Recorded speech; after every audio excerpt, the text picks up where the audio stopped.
Saya nggak tahu, yang lalu sudah diceritain belum tentang Sultan Murad? Sudah? Semuanya belum. Ini sayap kanan, sayap kiri sama, sepakat? Belum? Sultan Murad, sultan yang masyhur ya.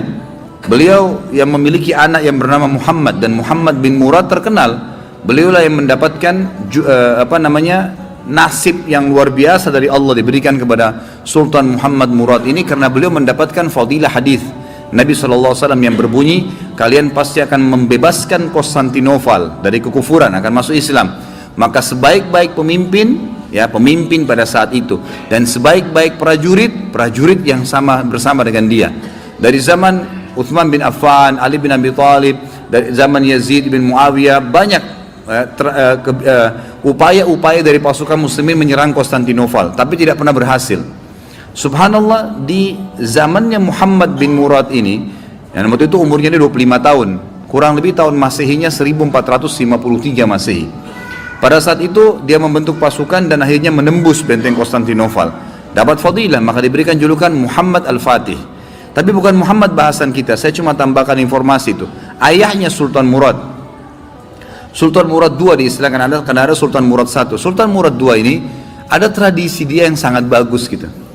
Dia punya sebuah buku ya, pribadi yang dia sering tulis sendiri pengalaman dia pada saat jadi pemimpin. Ya, kan? Salah satu tradisi beliau ini, setiap malam beliau kadang-kadang sering keluar tapi pakai baju biasa. Ditinggalkan semua pakaian kesultanannya, dia keluar dengan penasehatnya berdua ngeliling-keliling di jalan Istanbul.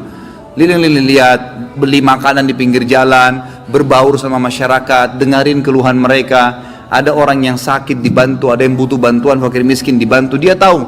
Jadi dia tahu masalah di lapangan dan dia bantu, besoknya didalamkan, diaplikasikan, diperbaikin, begitulah. Satu malam, dalam salah satu bukunya, dalam satu lembaran buku sejarah hidupnya, beliau bilang, satu malam saya nggak bisa tidur. Kemudian saya bilang sama penasihat saya, coba malam ini kita sama-sama yuk pergi keluar seperti biasa nyamar. Baiklah, jalanlah berdua ini. Begitu dia jalan, tiba-tiba waktu jalan di salah satu jalan-jalan kecil di Istanbul, ada satu orang jalan pegang botol khamr.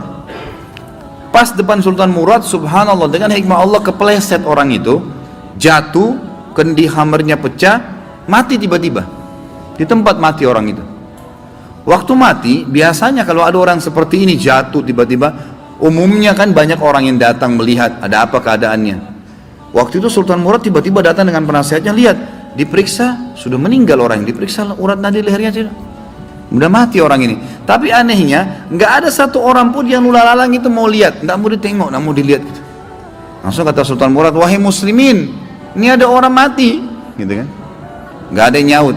Dua kali, wahai muslimin, ini orang muslim, oh ini orang mati, nggak ada yang nyaut. Satu orang di situ, rumahnya rupanya dekat situ, dia bilang, kami tidak akan sentuh jenazah itu walaupun dia sudah mati. Kata Sultan Murad, kenapa? Dia bilang, tidak anda lihat dia pegang khamar, orang ini fasik, ahli maksiat, setiap malam zina, setiap malam mabuk. Kami nggak mau sentuh jenazahnya, kami nggak mau. Kata Sultan Murad, tapi kan dia dari kaum muslimin, kalau kalian tidak mau mengurus jenazahnya, tunjukkan saya di mana rumahnya, biar saya yang bawa ke rumahnya. Ada beberapa orang, ringkas cerita, membantu Sultan Murad datang ke rumahnya. Diketok pintu, dibuka, istrinya lihat suaminya meninggal, nangis. Seperti umumnya biasa wanita, menangis, kemudian masuklah. Yang lain ini orang-orang yang tadi nunjukin rumah itu sudah pulang semua, tinggal Sultan Murad sama penasehatnya. Duduk depan jenazah ini, istrinya nangis. Kata Sultan Murad, saya mau tanya, kenapa waktu tadi suami kamu jatuh, mati ini, nggak ada yang mau lihat jenazahnya, dan tersebar isu di tengah-tengah masyarakat tadi, mereka nggak mau sentuh ini karena dianggap suami kamu ini fasik, setiap hari zina, setiap hari mabuk. Sultan Murad kaget waktu istrinya tiba-tiba berhenti nangis, langsung dia bilang, saya udah tahu orang akan nilai begitu suami saya, tapi perlu anda tahu, suami saya ini bukan pezina, bukan orang mabuk. Sultan Murad bilang, bagaimana bisa? Jelas khamr di tangannya dia, kendinya pecah, saya lihat dia bawa khamr, dan orang ini bukan satu dua orang memberikan kesaksian, tidak ada satupun orang yang mau bantu jenazahnya. Dia bilang, iya, saya perlu berikan kepada anda kesaksian. Kata istrinya, suami saya ini orang sangat soleh, luar biasa ibadahnya kepada Allah, pada saya dan anak-anak baik, dan dia juga sangat dekat hubungannya dengan Allah. Sholat malamnya nggak ketinggal, kalau siang hari puasa, sedekahnya bagus. Tambah kaget Sultan Murad, bagaimana ceritanya? Dia bilang, suami saya ini punya satu usaha di tengah-tengah kota sini. Setiap hari hasil bisnisnya dia dibagi 3 keuntungannya. Sepertiga dibawa pulang ke rumah untuk saya pakai makan dan minum untuk anak-anak saya.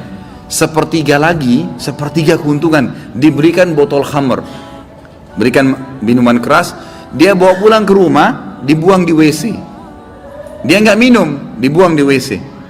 Terus dia bilang apa depan saya, kata istrinya, itu yang berikan kesaksian. Setelah dia buang, dia bilang, segala puji bagi Allah, minimal membuat saya ya mengurangi orang muslim yang mabuk hari ini. Terus sepertiga lagi yang tersisa, dia datangi tempat perzinahan, lalu dia bilang sama yang punya tempat perzinahan, ini berapa orang wanita di sini berzina? 10 orang. Berapa bayarannya kalau perempuan 1 malam sampai besok pagi dibayar?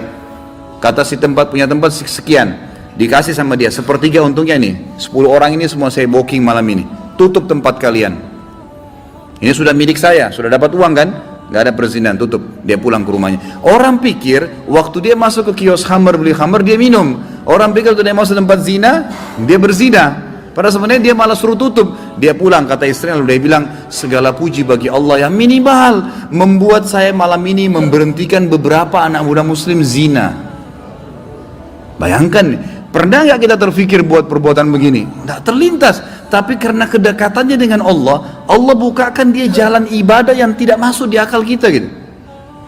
Lalu istrinya bilang, saya pernah bilang sama suami saya, kalau begini perilakumu, kapan kamu mati, nanti jenazah kamu nggak diurus sama kaum muslimin. Ternyata terjadi, kata istrinya, jenazahnya nggak ada yang urus. Tapi waktu itu suami saya sempat senyum, dan suami saya bilang, tenang aja hai istriku, kalau saya mati, yang sholati saya nanti khalifah, sultan, penasehatnya, dan juga seluruh ulama Istanbul. Sultan Murad waktu itu menangis, lalu mengatakan, suamimu benar, saya Sultan Murad, khalifah muslimin, saya akan urus jenazah suamimu. Saya akan, ini penasehat saya akan sholati dan saya akan undang seluruh ulama di Istanbul untuk mensolatinya. Kedekatan diri seseorang pada Allah, Allah akan bukakan kita di lini-lini ibadah yang kita tidak sadar gitu, tidak sangka gitu ya.